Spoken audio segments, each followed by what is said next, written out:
दोस्तों, अगर किसी व्यक्ति को रातों रात पहचान मिलती है तो दो ही चीज़ों के दम पर मिलती है। या तो वो स्पोर्ट्स में बहुत अच्छा कर जाए तो रातों रात पहचान बन जाती है, या वो पढ़ाई के दम पर इतना अच्छा कर जाए कि वो टॉपर्स में आ जाए और उसे रातों रात पहचान मिल जाती है। ऐसे ही एक टॉपर के घर हम आज पहुँचे हैं। हम इस वक्त मौजूद हैं मसूरी में। गाज़ियाबाद ज़िले का गांव है मसूरी, और जिनके घर पर आज हम मौजूद हैं उन्होंने गाज़ियाबाद ज़िले में यूपी बोर्ड्स के रिजल्ट्स में टॉप किया है। तो आप सभी जानते हैं कल रिजल्ट आया है, उसी में टॉप करने वाले एक शख्स के घर पर हम पहुँचे। आज उनसे मिलेंगे और उनका घर भी आपको दिखाएंगे, उनसे बातचीत भी आपके कराएंगे। तो सीधे हम उनके घर में चलते हैं। ये घर 40 गज से भी कम ज़मीन में है। ये घर है गाज़ियाबाद में डिस्ट्रिक्ट टॉपर रिहान का। आज रिहान से मुलाकात करेंगे और रिहान के घर पर चलते हैं। आइए आप सभी। अस्सलाम वालेकुम। क्या हाल है रिहान भाई? बहुत बढ़िया। तो इस वक्त हमारे साथ हैं रिहान भाई, जिन्होंने गाज़ियाबाद में टॉप किया। पहले तो बहुत बहुत मुबारकबाद आपको। आपने गाज़ियाबाद डिस्ट्रिक्ट में अपना नाम रोशन किया, अपने परिवार का और अपने गांव का और पूरे उत्तर प्रदेश में नाम रोशन किया। तो पहले तो बहुत बहुत मुबारकबाद आपको। शुक्रिया, थैंक यू। मैं आपसे ये जानना चाहूँगा, क्या फीलिंग थी, कब रिज़ल्ट का आपको पता चला और ये कब पता चला कि मैंने टॉप भी कर लिया है? मुझे सबसे पहले रिजल्ट की खुशी तो अनस सर ने ही दी थी स्कूल में। उन्होंने बताया था कि आपके 94% आई हैं। फिर उसके लगभग कुछ देर बाद ये पता चला कि गाज़ियाबाद में 3rd रैंक आई है। जब आपको रैंक का पता चला तब कितनी खुशी थी? क्या उससे ज़्यादा खुशी थी जब आपको रिज़ल्ट का पता चला कि हाँ रिज़ल्ट तो बहुत अच्छा आया था? जब रैंक की पता चली थी तब ज़्यादा खुशी हुई थी। अच्छा, जब रैंक की पता चली जी। रिज़ल्ट से क्या एक्सपेक्ट कर रहे थे? रिज़ल्ट आने से पहले क्या मन में था कि कुछ सब्जेक्ट्स हैं ऐसे जिनमें कम रह जाएंगे या सब में बहुत अच्छे नंबर आ जाएंगे? क्या रिज़ल्ट से पहले क्या थिंकिंग थी दिमाग में? रिजल्ट के से पहले तो सिर्फ ये था कि सभी सब्जेक्टों में अच्छा किया था, कि लगभग 90+ तो सभी में आने थे। जी। तो ये था कि 90+ तो आने ही हैं हर सब्जेक्ट में। मतलब एग्ज़ाम देने के बाद वो कॉन्फिडेंस था? जी, एग्ज़ाम देने के बाद कॉन्फिडेंट था कि 90+ आने ही आने हैं। तो एक टॉपर के लिए एग्ज़ाम से रिज़ल्ट के बीच का जो वक्त था वो कैसा निकला? क्या दिमाग में सोच रहे उस वक्त रिज़ल्ट को लेकर या किसी और चीज़ को लेकर या फ्यूचर को लेकर? वो बहुत वेटिंग वाला होता है, मतलब बहुत इंतज़ार, बेसब्री से इंतज़ार रहता है उस टाइम का, रिज़ल्ट के दिन का। जी। रिज़ल्ट से पहले और रिज़ल्ट के बाद में क्या क्या अंतर आया अपने अंदर? एक तो नर्वसनेस कम हो गया और क्या जो आपने फ़ील किया? रिज़ल्ट से पहले तो सभी नर्वस होते हैं, लेकिन रिज़ल्ट के बाद वो नर्वस खुशी में बदल गया। नर्वस जो था। कौन कौन से सब्जेक्ट था आपके पास? मेरे पास पीसीएम थी, फिजिक्स, केमिस्ट्री, मैथ और हिंदी इंग्लिश। तो इनमें से सबसे हार्ड या आसान सब्जेक्ट कौन सा लगा आपको? आसान तो मैं कहूँगा नहीं, क्योंकि सभी सब्जेक्ट अपने फील्ड में बेहतर हैं, लेकिन मुझे जो मेरे ओपिनियन में थोड़ा हार्ड लगता है वो फिज़िक्स लगता है। फिज़िक्स हार्ड लगता था। आपके फिज़िक्स में कितने परसेंट आए? मेरे फिज़िक्स में 93 नंबर आए, 94।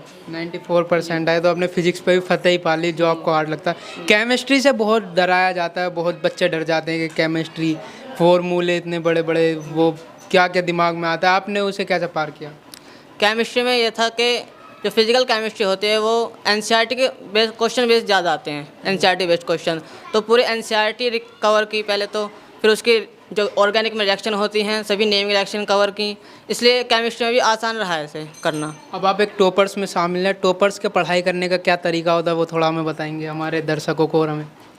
ये सिर्फ अंतर ये है कि डेली पढ़ना पड़ता है, और जो टीचर्स पढ़ाते हैं उसे रोज़ पढ़ना पड़ता है, और जो ना समझ में आए, डाउट होता है, वो पूछ लेना चाहिए। थोड़ा सा आपके फैमिली बैकग्राउंड के बारे में बात करेंगे, आपके बारे में बात करेंगे। आपके 10th क्लास में क्या परसेंटेज रही, 11th और 9th, और आपके पापा क्या करते हैं, मम्मी? कुछ थोड़ा अपने फैमिली बैकग्राउंड के बारे में आप हमें बताएं। मेरे अबू लकड़ी का काम करते हैं दिल्ली में, और 11th में तो मेरी 84 परसेंटेज थी और 10th में 81 थी। अच्छा, पढ़ाई में मतलब 84? फिर 10th में 81। 81 यानी पढ़ाई में आप नॉर्मल थे स्टार्टिंग से? वो कभी ऐसा उससे पहले भी 90+ आपके आए हैं कि 95 आ गए, 94 आ गए, 92, 93? कोई और सी क्लास में? नहीं, सीधे 12th में थे। 88 थे? जी, लास्ट 88 थे। 10th के आपने एग्ज़ाम बोर्ड के तो नहीं दिए होंगे क्योंकि कोरोना था? Yes sir. उसमें क्या उम्मीदें थी आपको अपने रिजल्ट से? उसमें भी उम्मीदें थी 90+, लेकिन अनफॉर्चुनेटली पेपर नहीं हो पाया। तो उसका दुख है कि हाँ मैं शायद 10th में भी टॉप करता। हाँ, ये इसका दुख है, पेपर नहीं हो पाए, इसका दुख है। और किसे आप अपना मतलब श्रेय देना चाहेंगे कि हाँ इन्होंने मेरे साथ, वो कोई टीचर हो या घर पे फैमिली में कोई हो?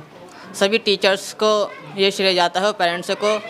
किसी एक टीचर को नहीं कहा जा सकता, क्योंकि टीचर तो सभी मोटिवेट करते हैं। कोई ऐसा शख्स या पहले कोई दिमाग में टॉपर हो जिन्हें देखकर आपको और ज़्यादा मोटिवेशन मिली हो कि हाँ इन्होंने किया है तो मैं भी कर सकता हूँ और मैं करूँगा? कोई ऐसा टॉपर तो नहीं है, लेकिन मेरे आइडियल जो थे वो डॉक्टर APJ अब्दुल कलाम थे। अच्छा, डॉक्टर APJ अब्दुल कलाम जी। तो अब 12th तो टॉप कर लिया है, अब फ्यूचर में क्या दिमाग में चल रहा है, क्या क्या प्लान्स आ रहे हैं दिमाग में? अब मैं IIT JEE की प्रिपरेशन कर रहा हूँ। मुझे IIT क्रैक करके कंप्यूटर साइंस से BTech करनी है।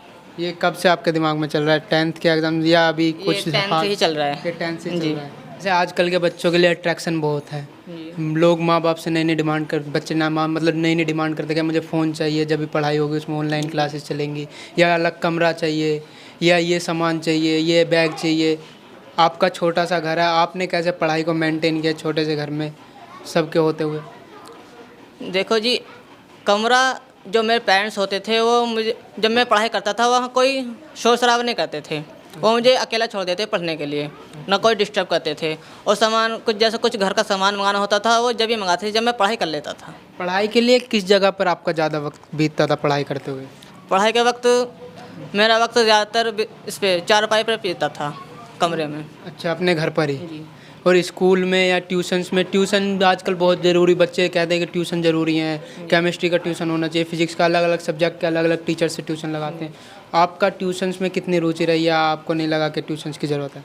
नहीं, मुझे अभी तक नहीं लगा कि मुझे ट्यूशन की ज़रूरत है, और नहीं मैंने आज तक ट्यूशन लिया कोई। आपका जब आपने 12th में आए और 12th टॉप करने तक का अगर आप छोटे से एक सेंटेंस में कहना चाहें तो उसे कैसे, उस मतलब एक साल को कैसे बयां करेंगे आप?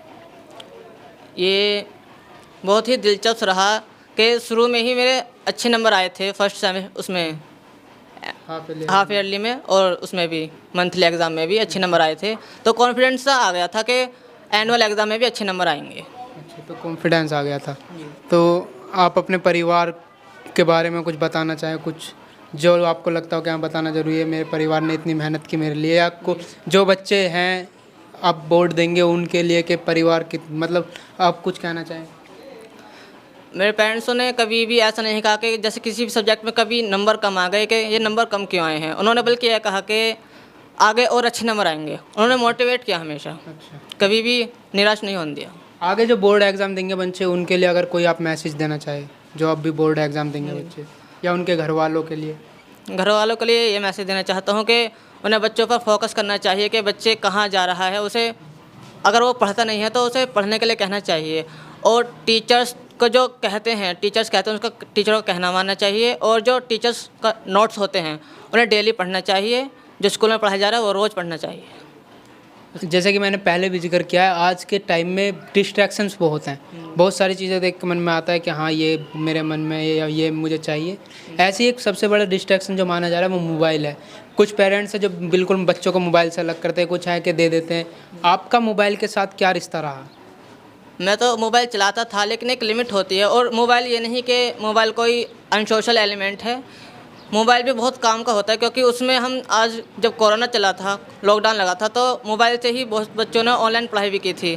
तो मोबाइल तो कोई वो ख़राबी है नहीं। मैंने यूट्यूब पे से भी बहुत वीडियो देखी थी, जैसे कोई डाउट समझ में नहीं आता था यूट्यूब पे से देख लेते थे। तो मोबाइल भी एक बहुत काम की चीज़ है। ऐसा नहीं है कि बच्चों को पढ़ाई नहीं होती, वो तो बच्चों पर डिपेंड करता है कि उसे किस तरह इस्तेमाल करते हैं मोबाइल को।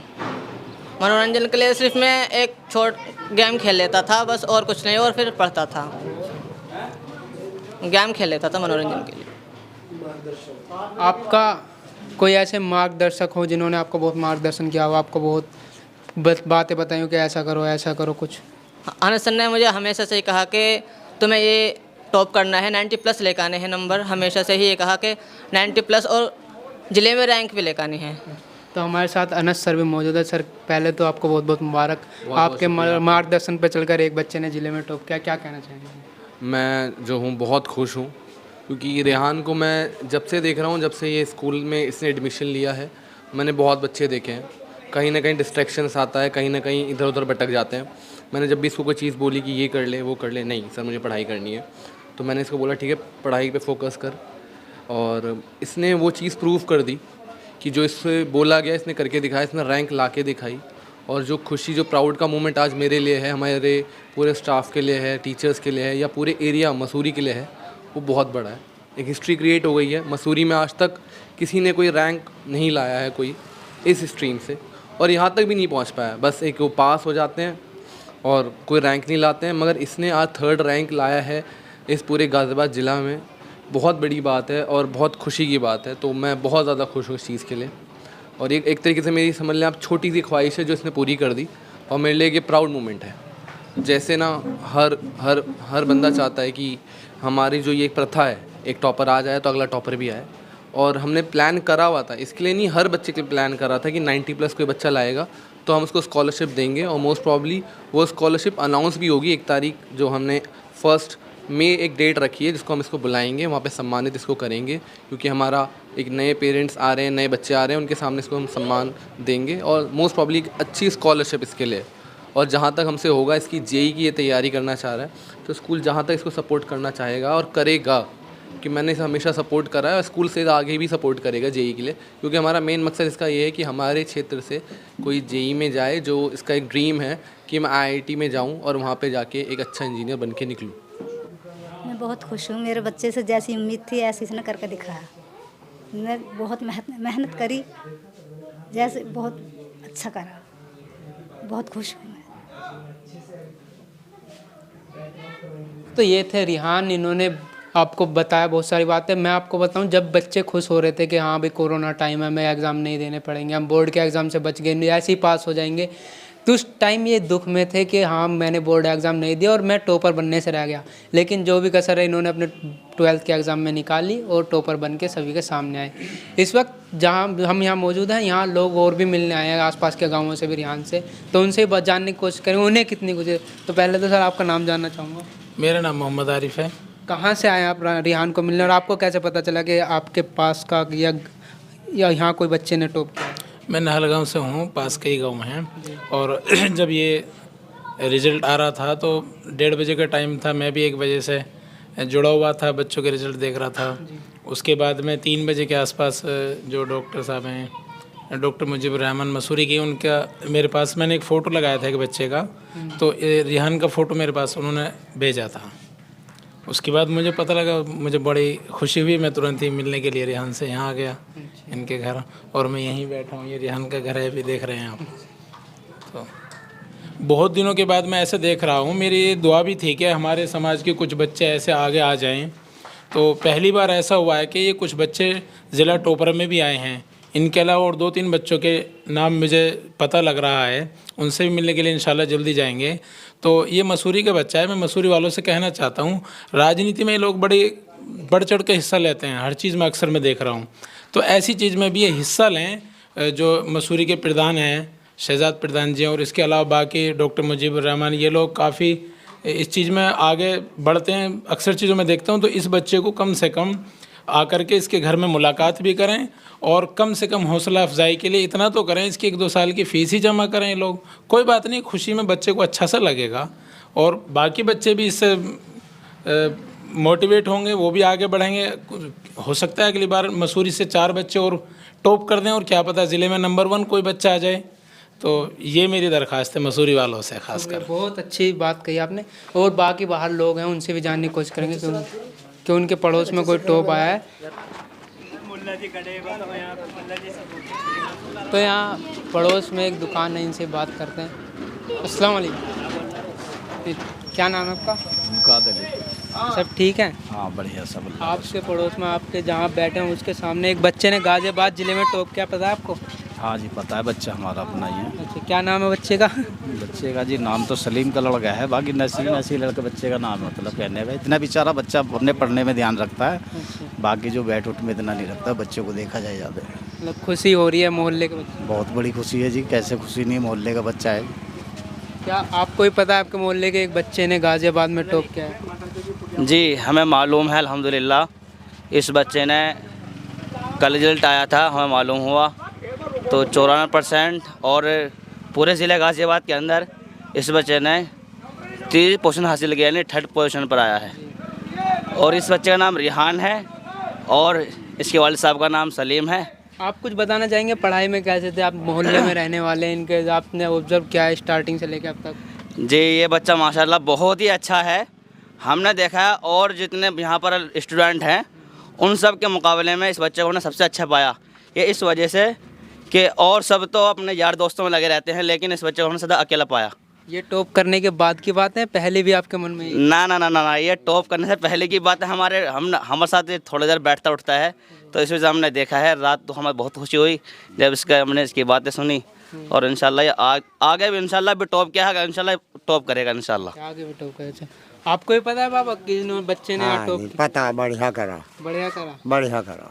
चलो शुक्रिया सभी का। तो देखा आपने, ऐसे ही मोहल्ले पड़ोस वालों को, रिश्तेदारों को खुशी होती है। मैं उम्मीद करता हूँ आप में से भी कोई टॉप करे और अपने घर परिवार जिले गांव का नाम रोशन करे। धन्यवाद।